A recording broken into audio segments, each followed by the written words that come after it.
Hello, I'm Florine Veeder. I lived here in Lake Mills with my mother Louisa and her husband John English. They lived just over on Lake Street, right over there, not too far. When I died, I gave a big surprise to the city of Lake Mills. I left all of my money to my neighbors and friends. When I was young, I inherited money from my mother and my grandfather and Mr. English, and I was a very good businesswoman. I doubled that money. I made all that money myself, and so when I died, I gave all my money away. I even cared for my dog and my cat and my Pomeranian named Sally. I gave a lot of money to Mrs. Hiking, who took on my animals after I died, and she kept them until they passed. I loved animals and gave money to the Humane Society of Jefferson County and even the Wisconsin Humane Society. I believe I liked animals better than humans. We are so true to me. My grandparents owned a hotel at the corner of Madison Street in North Main. I believe there's a winery there now. When I was 16, I used to sit on the balcony of the hotel watching the village streets. That was about the time my mother married Mr. English. My mother lived in Lake Mills most of her 96 years. She told me the story of when she was 14 years old and the cemetery was being moved to the top of the hill by what is now Campus Field to here. It was quite an undertaking. I remember when we nearly lost our home in a fire. We were on a fire on West Lake Street after the fire started at the butter factory owned by the Fargo family. One home burned and the roof to our house caught fire, and it was only because of a bucket brigade that we didn't lose our house. Some say if the wind had been blowing a different direction, the whole town would have gone up. I graduated from Lake Mills High School in 1880, and I never married. Many called me a spinster, but I was happy with the things the way they were. I was good with my money, as many found out when I gifted my estates. I tried to help others whenever I could, not only in giving gifts when I was gone, but when I was still on this earth. I could see things. I could see things others couldn't. I knew things others didn't. I can't explain it, I just knew the answer. I once told a person where their lost diamond ring could be found. At another time, when articles were stolen from a local store, I knew right where they were. In the boxcar, south of town by the depot. Sure enough, they were found. My biggest challenge was when Fire Chief Engsberg summoned me to use my gift to locate 4 boys who had drowned in Rock Lake. The searchers were unable to locate the boys. I told them where to look. Some refused to believe in my clairvoyant powers, but when they looked, they found those boys. It's just what I know. It was a sad time, but the youths were recovered and laid to rest in this very cemetery, and I was very thankful I could help in my own way. Thank you for visiting me today. Call again soon. And this is Florine, right here. Where's Florine? Thank you. Enjoy. And there she is, right there. Yeah. What year did she die? What was? Yeah, good. Yeah, this is the family monument. Yep. 1940. Yes. I'm sorry, I'm not even dressed. I wasn't expecting any visitors today. Thank you for coming to visit me. I'm Cora Phillips Ferry. Some of you may have met my husband last year, George Bauman Ferry. He was an architect, and he was very proud to talk about his accomplishments as an architect. He helped design the Pabst Mansion in Milwaukee and also the library here in Lake Mills. I was so proud of him. We raised 3 children, Robert, Mary, and Phillips. I'm the daughter of John Franklin Phillips and Minerva Butterfield Hall. When my grandparents, Jonathan and Sophrina Phillips, moved to Lake Mills, they bought the grand white home on South Main Street in August of 1849. From Joseph Keyes, the founding father of Lake Mills. My father, with his brother Charles, helped run the farm. And they imported Alderney cows in 1865 to 1866 from the Isle of Jersey. They were first in the breed in the state and later went on just to be known as Jersey. And then when my father had expanded the farm and as well as the house, they added 6 fireplaces, a central heating system, and when he was ready to move on and start out on his own, he bought a home and another cottage on Rock Lake. The farm was started with 80 acres in 1840s, and the Phillips family acquired more land, and it reached from the home on Main Street west to Rock Lake and south to where Lakeside Lutheran High School is located. In those days, it was bordered on the Eversons property. The family made butter on the farm, and in the basement is where they churned it. And in 1871, when mechanical butter churns were introduced, they built a stone milk house on the back of the house, and that's where they used the mechanical churns. And it was said by early residents that the day that the Favell Grove dairy barn was raised, almost 76 pounds of butter was churned on the Phillips farm. They were very innovative, and one time they experimented with a silo. They had boarded up the walls of the barn and stored the cut corn there. And that proved to work out very well to feed the animals for long periods of time. I married George Bauman Ferry on January 7th, 1880. And with his career, we moved to Milwaukee and lived there for many years. He was a very successful architect. Our children grew, had families of their own, and didn't move too far away. Robert lived in Milwaukee. Mary lived in Milwaukee, some other towns in Wisconsin and outside the state.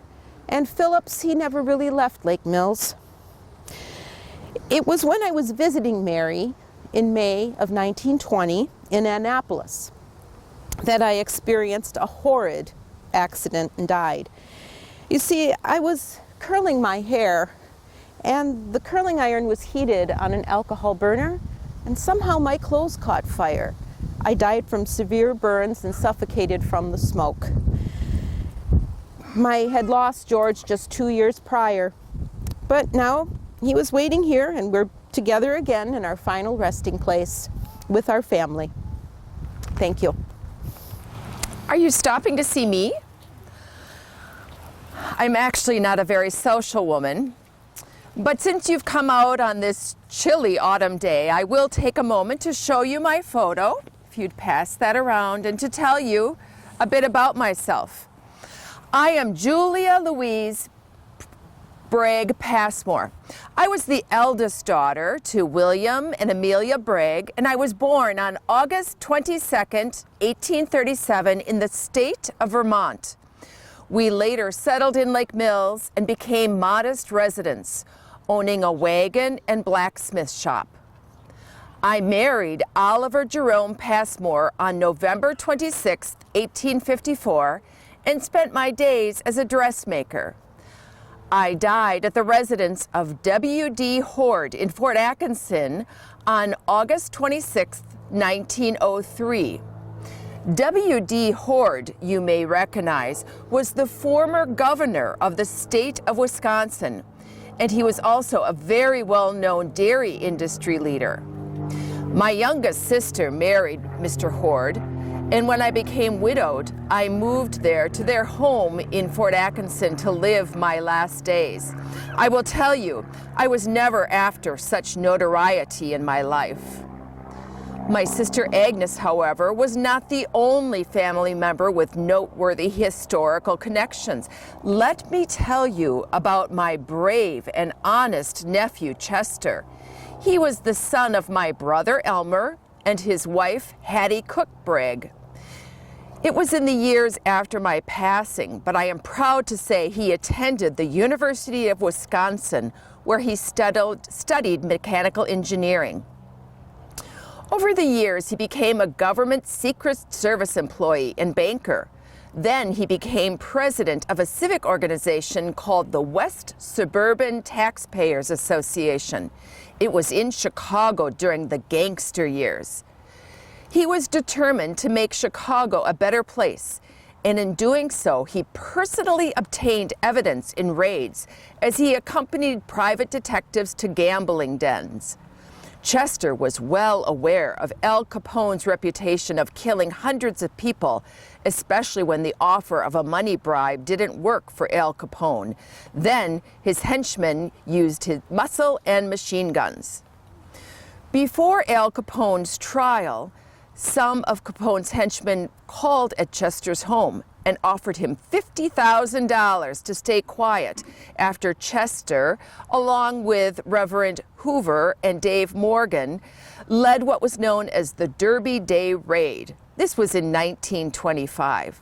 That raid exposed Capone as the owner of one of the largest gambling places in the Chicago area, where he evaded income tax payments. Chester went on to become the first witness to take the stand at Capone's trial, which accused him of tax evasion and gangster acts.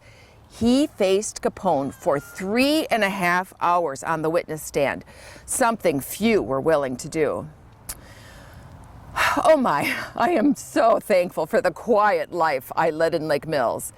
I am proud that my nephew was a courageous man and tried to make the city of Chicago a better place, but that was not the kind of life that I would need or want. I spent the largest portion of my life in Lake Mills. I was known as a woman of a very retiring disposition, mingling but little in society, which back in that day was a polite way to say I was not very social. You could say I was a bit of a recluse. But I was greatly devoted to my family. I took great care to live my life with kindness, even when I was in ill health and there were more misfortunes of various kinds, including the loss of friends and some of my children. None of these things moved me from the path of constant kindness and sacrifice to those I love. I constantly read books of the best literature and to always pursue wholesome thought and judgment, to be in my effort, to be in my speech and contact with others. Unfortunately, for several years, I suffered greatly with malignant cancer, and it was this disease which caused my death at the age of 66.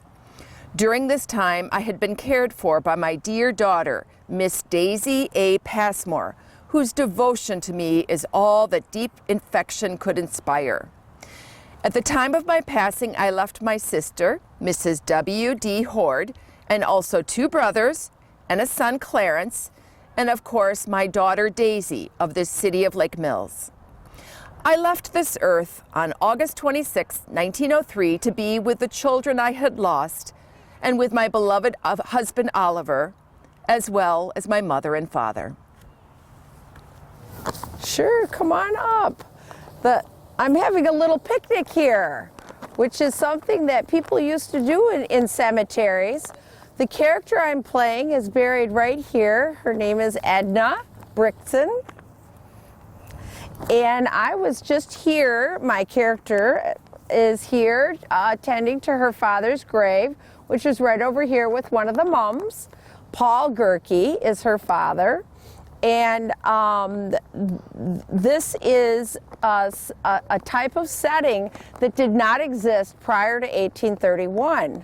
They had the cemeteries in the churchyards, and that's where people were buried. But they were getting very crowded, and sometimes they had to bury coffins 5 or 6 deep.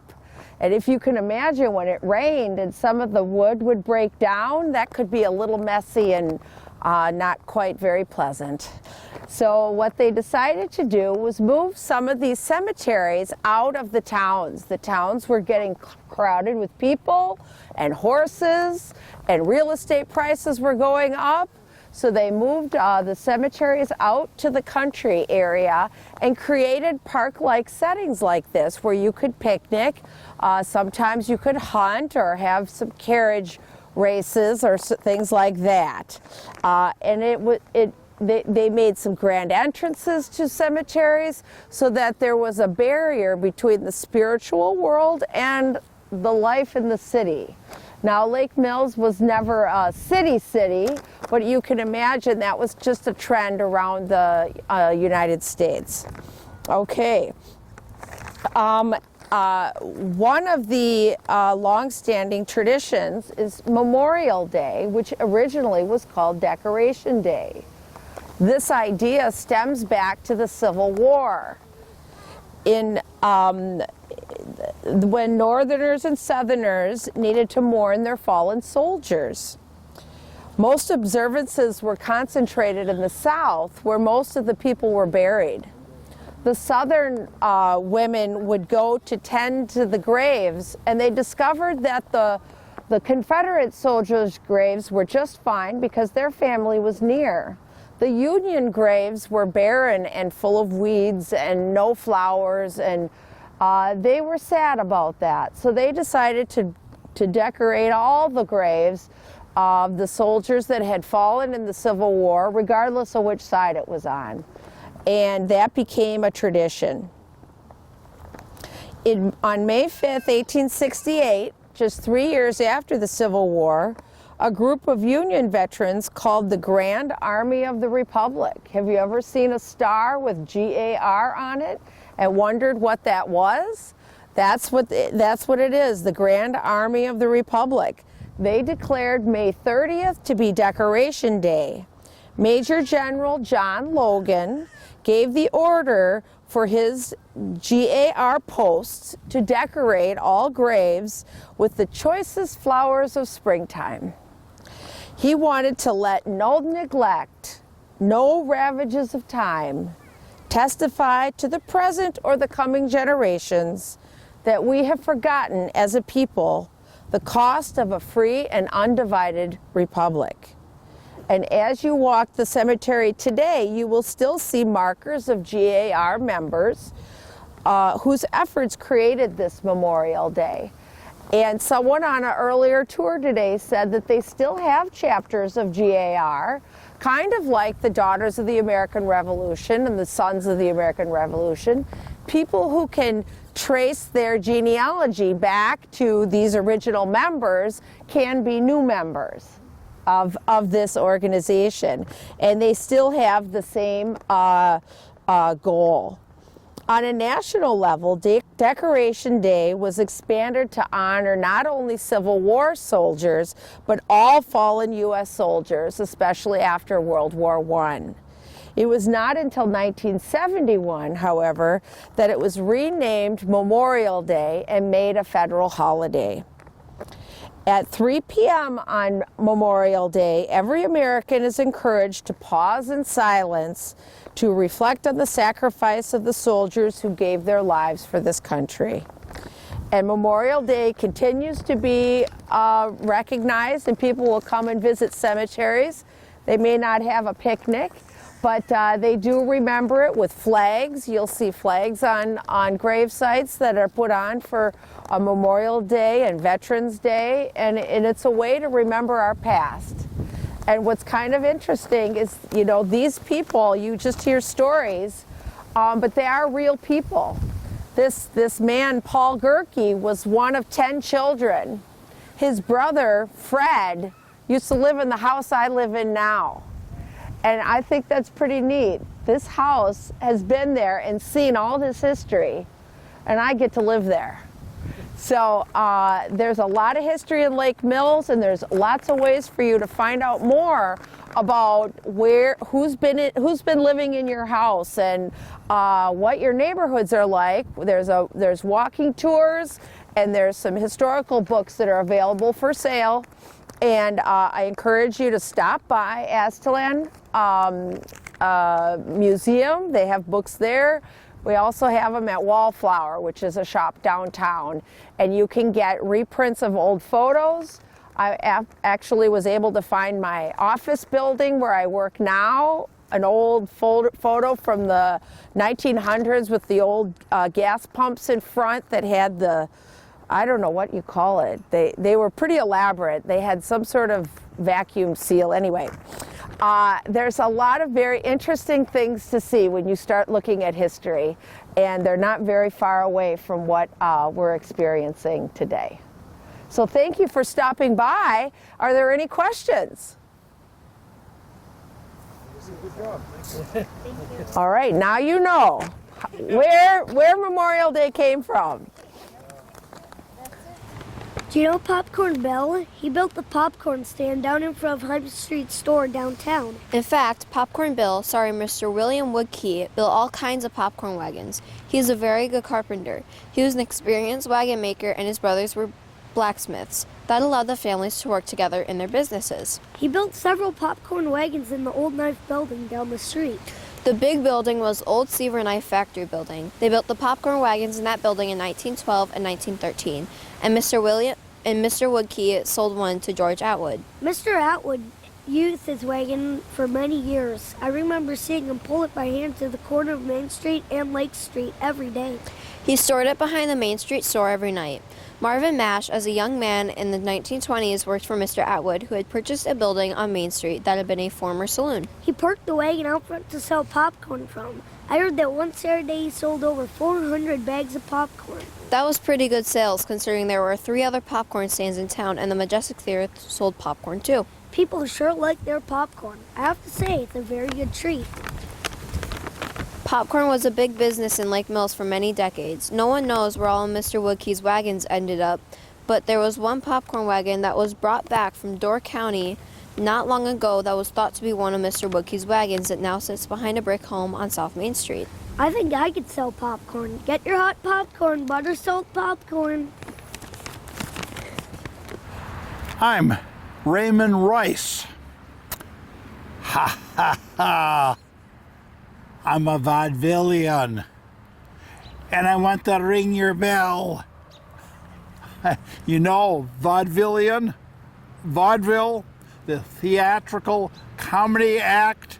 They were popular from 1800 to 1930, and they were the best years of my life. No, really, do you hear the bells?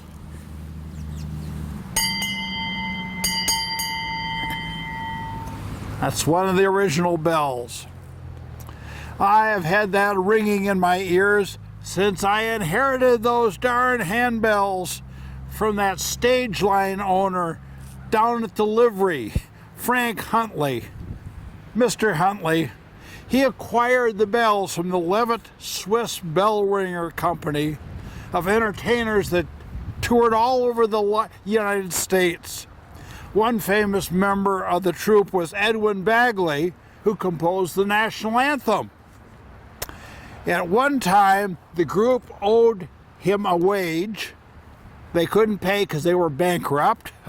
So, in exchange for pay, they gave him 60 handbells. Mr. Huntley stored the bells down there at the Foster Harness Shop on West Lake in Lake Mills, until he inquired if I, my family and friends, would like to have them, given our musical talents and our flair for entertaining. With a bit of coaching from Mr. Huntley, myself, the Hoskins girls, Janie Plum, learned to play the handbells. We gave our first performance in the Congregational Church July 5, 1879 in Lake Mills. And that started a whole new career for me. Before I get ahead of myself, I was born in Wisconsin in 1855, but my father died when I was 3. My mother moved to Lake Mills to live with her father, David Raymond. We lived in the house on the corner of Madison and Mulberry. I believe there's a bank there now. We lived there till I was 17. I attended a few classes in the Lake Mills High School. However, they weren't going to graduate till 1879, so technically I never graduated from high school. As a young man, I was going to make something of myself. I became a partner in the Red Corner store with Mr. William Hoskins. who started the store in 1858 in downtown Lake Mills. Mr. Hoskins held several public positions over the years. He was elected to the state legislature twice. He was a very civic-minded man, somebody I greatly respected and modeled myself after, because I too served as the village treasurer, an officer in the Masonic Lodge, and to top it off, of course, I had the first telephone in the city of Lake Mills, connecting my house to the store. I married Elizabeth Lizzie Hoskins, Mr. Hoskins' daughter, and she became a fellow bell ringer, along with her sister Nellie. Our bell ringer company took some brief trips throughout the state, but we finally launched our professional career in 1881, after which we traveled all over the United States, portions of Canada, ringing our bells and developing our variety act.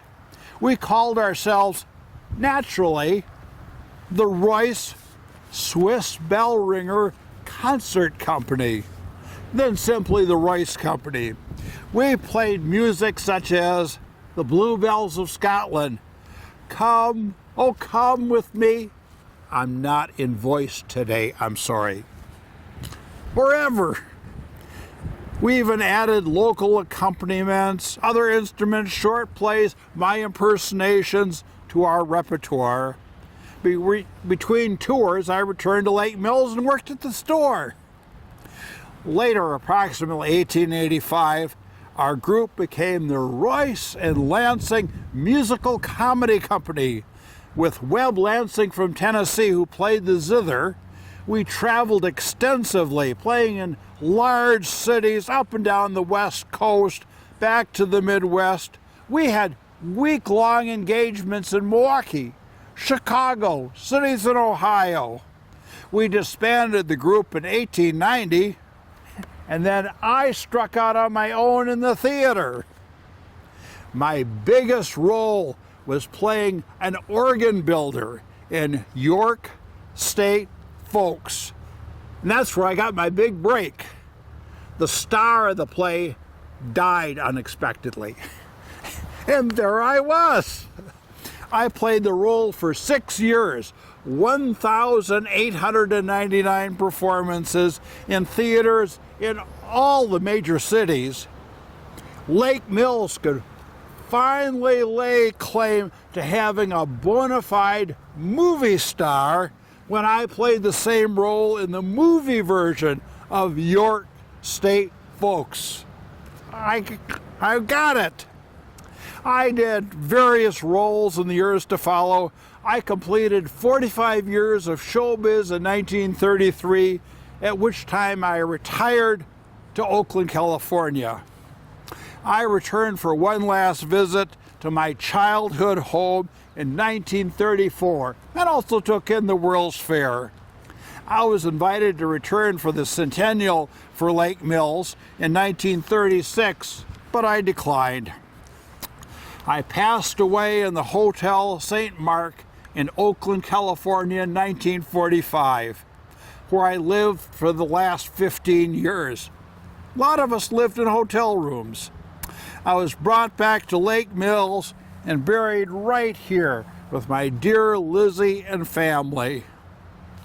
An interviewer once asked me how I developed my talent. I replied, and I quote, "I made my first observations about those quaint characters in Lake Mills where I was born." There's still a bunch of those old settlers in town who looked upon me as a wayward youth who should be spanked for misspending their life play acting. Thank you.